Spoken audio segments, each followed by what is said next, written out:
تو یہ بات بھی ہمیں اور آپ کو سب کو پتا تھی. اور پھر یہ سارا کے سارا کریڈٹ جو ہے وہ عمران خان کو جاتا. عمران خان میں یہ کہتی ہوں کہ اب اس کے لیے اقتدار میں آنا، بلکہ میں آج میں سوچ رہی تھی نہیں بات کروں گی لیکن میں کر لیتی ہوں. صبح ایک پٹواری سے گفتگو ہوئی، مطلب ظاہر ہے وہ ان کا ٹیل ٹیپ پی ایم ایل این کی طرف، تو he is very good friend of mine although. تو ان سے بات ہے، انہوں نے کہا کہ جی بس کر دو، اب عمران خان نے کبھی حکومت، مجھے وہ کہہ رہی سیڈ ٹو می کہ جی عمران خان نے اب کبھی حکومت میں نہیں آنا، تو اب آپ اس کی جو ہے نا وہ اس کی سائڈ لینا بند کریں. میں نے کہا میں عمران خان کی سائڈ نہیں لیتی. عمران خان کوئی میرے لیے کوئی وہ نہیں ہے کہ جی یہ پرسنالٹی کریش ہو یا سم تھنگ، نو وے. میں اس ملک کے لیے دیکھ رہی ہوں بحیثیت صحافی اور بحیثیت اپنے اینگل سے، ہو سکتا ہے میرا اینگل غلط ہو لیکن میں اپنے اینگل سے دیکھ رہی ہوں کہ اس ملک کے لیے کیا صحیح ہے، کیا صحیح ہے اور کیا غلط ہے. لیکن اس کے ساتھ جب انہوں نے یہ بات کی کہ عمران نے کبھی اقتدار میں نہیں آنا، بے ساختہ میرے منہ سے یہی جملہ نکلا، میں نے کہا اقتدار میں آنا یا نہ آنا اب اس کے لیے بیٹر نہیں کرتا. اللہ تعالیٰ نے اس سے جو کام لینا تھا وہ شاید اس سے کہیں بڑا تھا. اقتدار میں رہتے ہوئے وہ کام نہیں ہو سکتے تھے جو اپوزیشن میں رہتے ہوئے عمران خان نے کر دیے. تو بہرحال ہمیں کم از کم چیزوں کا پتہ چل رہا ہے، ہمیں پتہ چل رہا ہے کہ ملک سے کون سنسیئر ہے، ہمیں پتہ چل رہا ہے کہ کس کے ذاتی مفادات جو ہیں وہ ملکی قومی مفادات سے بڑھ کر ہے. ہمیں یہ بھی پتہ چل رہا ہے کہ کس کے سیاسی مفادات جو ہیں وہ قومی مفادات سے بڑھ کر ہے. تو یہ ساری چیزیں ہمیں کیسے پتہ چلتی ہے اگر عمران خان جو ہے وہ ان کو اس طرح سے دوڑے نہیں لگواتا. لیکن بہرحال اب مسئلہ، اب چلیں اب تھوڑی جذبات سے ہٹ کے بات، بالفرض یہ اب الیکشن جو یہ جو 3 رکنی بینچ ہے یہ سماعت کرے گا.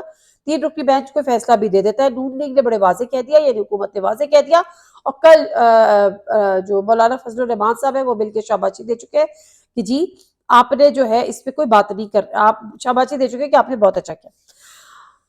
تو یہ کہنے کے بعد مریم نواز صاحب وہاں پہ چلی گئی کہ اگر فل کورٹ کا ہوگا تو مانیں گے، نہیں ہوگا تو نہیں مانیں گے. یعنی یہ بات ہمیں بھی پتہ ہے کہ جی اگر وہ کہہ بھی دیتے ہیں الیکشن کرو تو آپ نے الیکشن نہیں کرانے، یہ بات تو ہے.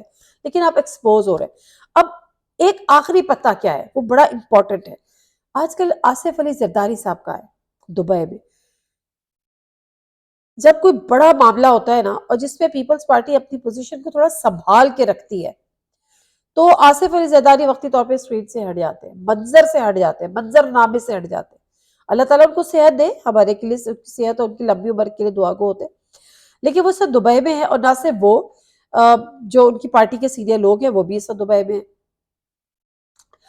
کہا یہ گیا کہ ان کی صحت کا معاملہ ہے تو اللہ تعالیٰ ان کو صحت دے، لیکن اس کے بعد یہ بھی کہا گیا کہ وہ بہتر ہے. ٹھیک ہے، ایک تو یہ کہ ابھی ان کو تھوڑا سا پھر آپ اس تناظر میں دیکھیں کہ حال ہی میں جو صدر عارف علوی صاحب نے انٹرویو دیا عامر میر صاحب کو، اس میں وہ زرداری صاحب کے ویژن کی تعریف کرتے ہوئے پائے گئے، وہ بھٹو صاحب کے ویژن کی تعریف کرتے ہوئے پائے گئے. مجھے ایسا لگتا ہے آنے والے دنوں میں پیپلز پارٹی اور پی ایم ایل این کے درمیان فاصلے بڑھ جائیں گے. پیپلز پارٹی ایک آئینی اور ایک جمہوری جماعت ہے، ٹھیک ہے، اس کے ساتھ جو کچھ کیا ہے آصف علی زرداری صاحب نے، میں ہمیشہ سے یہ بات کرتی ہوں، he was not an experienced guy as B B was. تو جب آپ کو پارٹی نئی نئی ملی ہوتی ہے، بہت ساری چیزیں آپ غلط بھی کر رہے ہوتے ہیں لیکن وقت کے ساتھ ساتھ آپ سیکھ بھی رہے ہوتے ہیں. اب میں یہ بھی نہیں کہہ رہی کہ انہوں نے وقت کے ساتھ نہیں سیکھا ہوگا، ڈیفینیٹلی سیکھا ہوگا. تو مجھے جو تھوڑا سا ڈوبیس لگتا ہے اس معاملہ کہ آنے والے دنوں میں جو ایک امید اگر کسی سے لگتی ہے تو وہ پیپلز پارٹی سے لگتی ہے، کیونکہ پیپلز پارٹی وہ امید ہے، امید کی وہ ایک کرن ہے as far as democracy and جس کو کہتے ہیں نا کہ کانسٹیٹیوشن از کنسرن. تو ایسے معاملے میں آنے والے دنوں میں یو نیور نو کہ پی ٹی آئی اور پیپلز پارٹی میں فاصلے کچھ کم ہو جائے اور غیر آئینی غیر جو قانونی اقدامات ہیں پی ایم ایل این کے، پیپلز پارٹی اس کو سپورٹ نہ کرے اور اس بنا پر اپنے آپ کو پی ایم ایل این سے یا حکومت سے ڈسٹنس کرے اور پھر ایک نیا گیم ہو.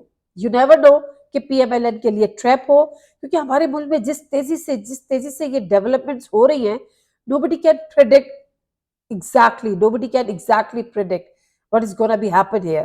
تو مجھے یہ لگتا ہے کہ آنے والے دنوں میں حالات بڑی تیزی سے تبدیل ہونے جا رہے ہیں، بہت تیزی سے تبدیل ہونے جا رہے ہیں. You just mark my words. میں یہ نہیں کہتی کہ سارے کے سارے جو ہے وہ عمران خان کے حق میں ہو جائیں گے، یہ سارے کی ساری چیزیں پی ٹی آئی کے حق میں ہو جائیں گی، لیکن حالات بہت تیزی سے تبدیل ہونے جا رہے ہیں. اور مجھے یہ لگتا ہے کہ پی ایم ایل این کے لیے یہ ایک بہت بڑا ٹریپ ہے. وہ ایک دفعہ پھر ایکسپوز ہو گئے ہیں کہ وہ اپنے ذاتی مفادات کے لیے وہ اداروں کو کس حد تک گندا کر سکتے ہیں، کس حد تک ملائن کر سکتے ہیں، یہ چیز اب ان کے کھل کر سامنے آ گئی ہے۔ تو لیٹس سی کیا ہوتا ہے۔ ناظرین سے کوئی اجازت دیجیے، اللہ حافظ۔